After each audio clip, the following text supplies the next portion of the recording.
I want us to have a look at some remarks made today by Edwin Sifuna, remarks that have been causing a lot of excitement in Rigathi Gachagwa's camp. The problem we have as Kenyans is that we elect leaders without morals, leaders who lie all the time that even the church has to call them out.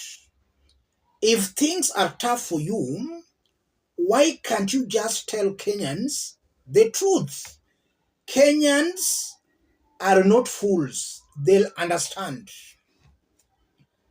Edwin Sifuna, 4th December 2024. And then he has also been quoted saying, "My message to Kenyans is that you should not allow to be threatened by any leader. You have already taken back your power because you used to live like you don't know that you are more powerful than these people." I want us to put Sifuna's remarks into perspective for Kenyans to understand what's going on behind the scenes. If you are watching us but you have not yet subscribed, subscribe, give the video a like. Let's proceed. When Sifuna says the problem we have as Kenyans is that we elect leaders without morals, Edwin Sifuna is clearly talking to the mountain. There is no doubt about that. The mountain has been electing leaders without morals. And upon electing those leaders, they start complaining when the same leaders disappoint them. So Edwin Sifuna is clearly talking about the mountain. And his target here is William Samoei Ruto. The leader is trying to refer to is William Samoei Ruto. And we know Edwin Sifuna is the ODM Secretary General. We are being told that ODM is embracing William Ruto's government. Why is Edwin Sifuna talking the way he's talking? For those who have been following Edwin Sifuna, he has been very consistent. These remarks coming from him, I'm not shocked at all. Edwin Sifuna has been very consistent. He has not fully embraced Ruto's government. And even during the impeachment of Rigathi Gachagua, we thought Edwin Sifuna was going to vote to save Rigathi Gachagua, but eventually ended up impeaching Rigathi Gachagua. And he has been making some remarks that have been interpreted to mean he might be on his way out of ODM party. Edwin Sifuna represents a constituency in ODM. If you see Edwin Sifuna speaking this way, there are also some ODM supporters on the ground who have also not yet fully embraced Ruto. Edwin Sifuna is just exposing that at the leadership level. On the ground, we equally have a good number of ODM supporters who have not yet embraced William Samoei Ruto. And the question now begs, why have they not embraced William Samoei Ruto? Raila Odinga and William Ruto have not made things very clear. We've never seen Raila Odinga going to his support bases, telling them to support or to embrace William Ruto. In fact, recently when Raila Odinga was in Vihiga, he was talking of ODM party fielding a presidential candidate. He was talking on how to strengthen ODM party beyond the traditional support basis. So Raila Odinga on his part, or ODM party on its part, they have not yet fully embraced William Samoei Ruto. And if they do, they have not yet passed that message to their support bases. That's why people like Edwin Sifuna are talking the way they are talking.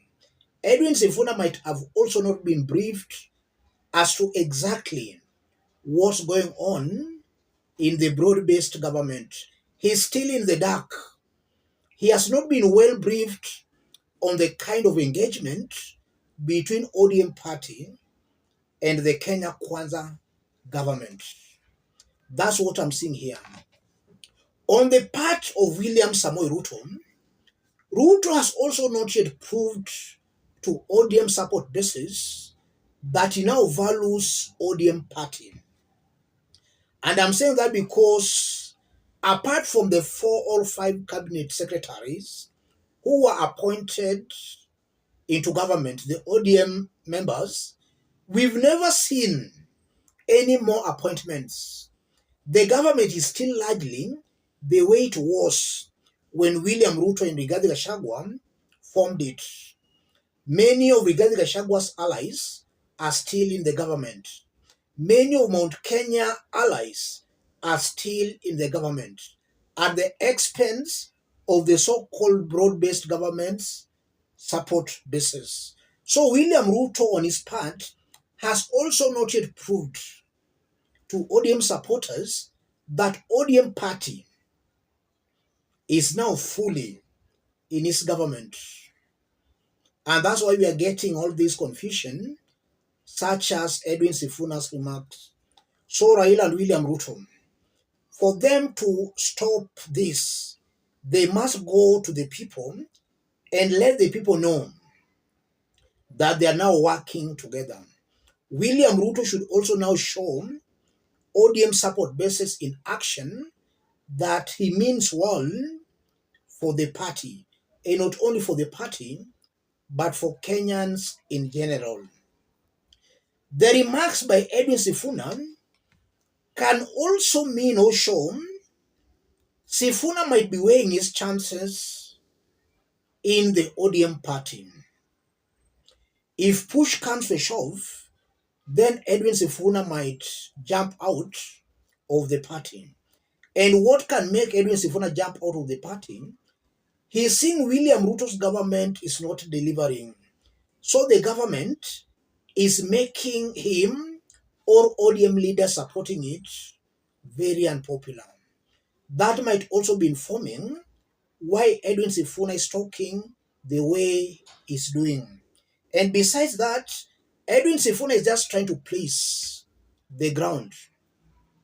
He wants the ground to understand that he's independent. If this government gets it wrong, then he's there to actually call the government out. So again, Edwin Sifuna is just trying to please his Nairobi ground. That's what I'm saying here, ladies and gentlemen. If you are watching us but you have not yet subscribed, subscribe, give the video a like. Any person watching us outside Kenya, drop a comment, let us know from which part of the globe you are watching us from. If possible, subscribe, give the video a like. And even before I go, Edwin Sifuna's remarks can also show ODM party is still not yet willing to embrace William Ruto. Besides some ODM supporters or leaders not embracing Ruto, this can also mean that ODM party, the top leadership, has also not yet embraced William Samoei Ruto. And when I talk of the top leadership, I mean Raila Odinga and his team. They have not yet embraced Ruto. There are so many loose ends that must be tied first before ODM party embraces William Samoei Ruto. So as much as I know, Sifuna might be giving his own opinion, it can as well be he might be just trying to air out Raila Odinga's opinion, though that's a very unlikely possibility. Let me stop it there. Thank you. God bless you. God bless Kenya.